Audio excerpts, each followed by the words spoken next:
fuel. Full tank bro, 95. Itetest natin yung fuel consumption. Magkano ang gas ngayon? 59.8 per liter na ngayon. Bumaba no? Tapos ganyan din mamaya. Ang odo po natin ngayon is yan mga tol. So test natin ang fuel consumption niya, kasi pag nagsa-search ako, iba-iba yung nakikita ko eh. May 39 daw, may 42, may 37. So yan yung nakikita kong fuel consumption niya, no? Paiba-iba.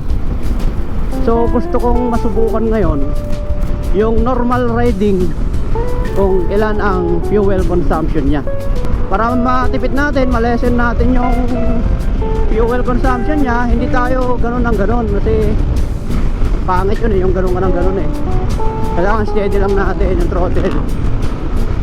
Pero syempre daanan muna natin yung plaka ko, kasi dumating na yung plaka ko eh. Yan, dito tayo sa Manggahan Yamaha. Yan o, Aerox o, solid black. Yan o, may blue na NMAX, X-Max nila o, laki. Magkano cash nito ngayon?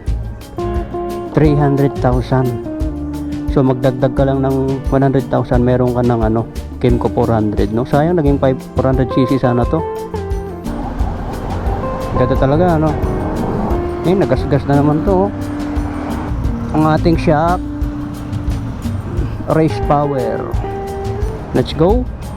Itong maganda sa NMAX eh, keyless baby. Alam nyo mga idol, na masarap mag-scooter, diba? Ang sarap, para tayo nakasakay sa jet ski. Relax lang yung takbo. Sarap mag jet ski. Parang gusto ko yung long ride to mga tol.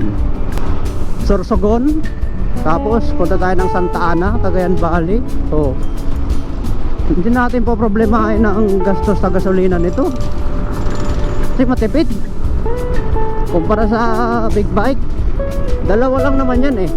Mas matipid pero mas matagal ang biyahe.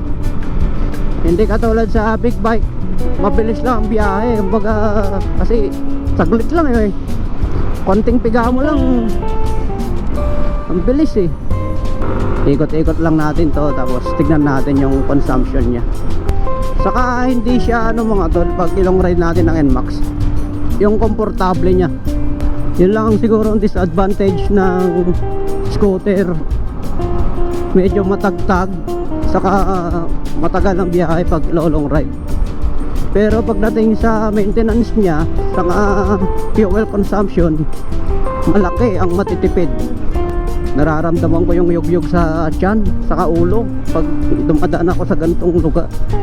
Hindi pa masyadong matagtag to, pero nararamdaman ko na yung alog sa ulo, saka tiyan.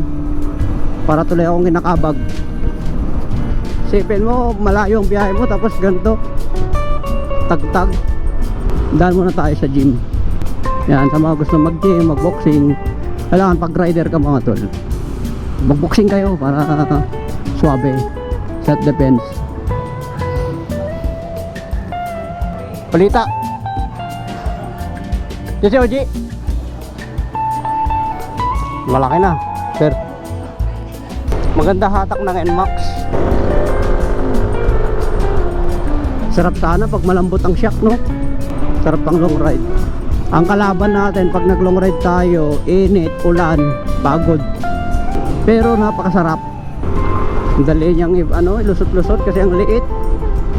Sipin mo, NMAX, pupunta ka ng Matnog, Sorsogon, from Manila to Sorsogon. Nung nagbikol ako sa Kagsawa, sa Albay, gamit ko yung Suzuki, hindi ako nakaramdam ng matinding pagod, no? Yung saktuan lang. Ewan ko lang kung gamit ko ang NMAX, kung ano ang magiging experience ko. Alright, dito tayo. Ano bang sagad ng NMAX? Try natin dito. 81, 95, 90, 100, 108, 112, 114, 115. Oh, may palo pa. Tama na. Grabe. Bilis din ano. Hindi, umabot siya ng 115 ba yun? Sa akin, nararamdaman ko yung tagtag talaga dito. Okay naman yung kalsada. Malaki talaga ang diferensya kapag big bike yung gamit. Para akong kinakabag eh. Naaalog yung tiyan. Saka yung ulo ko. Ano kaya problema? Papalitan ko kaya ulit yung shock.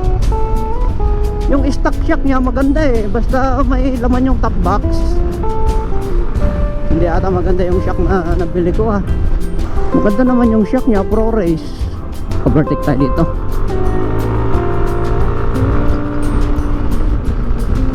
Ang tagal niya ma-overtakean. Kailangan ang overtakean mo, tumabak mo lang ng 60. Dali nga lang yung iligo-ligo.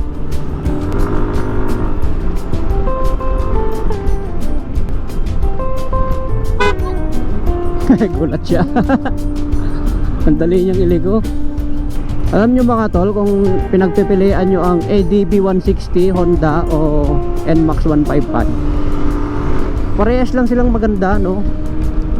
Although ang kagandahan lang sa NMAX 155, dual ABS kasi to. Yung ADB 160 single ABS lang ata yun eh. Sa harap lang may ABS, sa likod wala na. Pero maganda, gusto ko rin ADB 160. Nagkataon lang na NMAX yung nabili ko. Pero parehas sila, maganda. Mas mataas ata sitting position nung ano, ADB 160, mataas. Ito kasi mababa eh, saka parang ang nakasakay sa jet ski. Pagdating naman sa forma, parehas. Depende sa tao. Kasi napopormahan din ako sa NMAX gawa nung walang masyadong kanto. Malinis siya tignan. Yung ADB naman, maganda rin kasi maangas tignan. So sa looks, nakadepende talaga sa ano yan, sa tao. Sa tumitingin. Sa akin kasi parehas maganda. Mabilis naman siya oh. Ang dislike ko lang talaga dito yung suspension eh. Ang hirap hanapin kung saan yung komportable. Pero yung performance okay naman eh. Yung suspension lang talaga. Naalog yung tiyan, yung ulo. Siguro tamang ano lang to, tamang suspension saka tamang tune up ng suspension. Hindi pa kasi na tune up yung suspension nito eh. Ma-appreciate mo talaga yung ganda ng paligid kapag mabagal ka lang.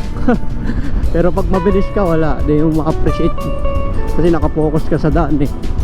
Sa scooter kasi kung ang biyahe mo pang 12 hours, kapag 12 hours sa scooter, pwede mong kunin yun sa big bike ng ano 9 hours. Katulad nung Cagayan Valley ang biyahe ko from Cavite to Cagayan Valley, nakuha ko lang siya ng 10 hours eh. So kung scooter gagamitin mo, makukuha mo yan ng 13 hours. Overtake natin to.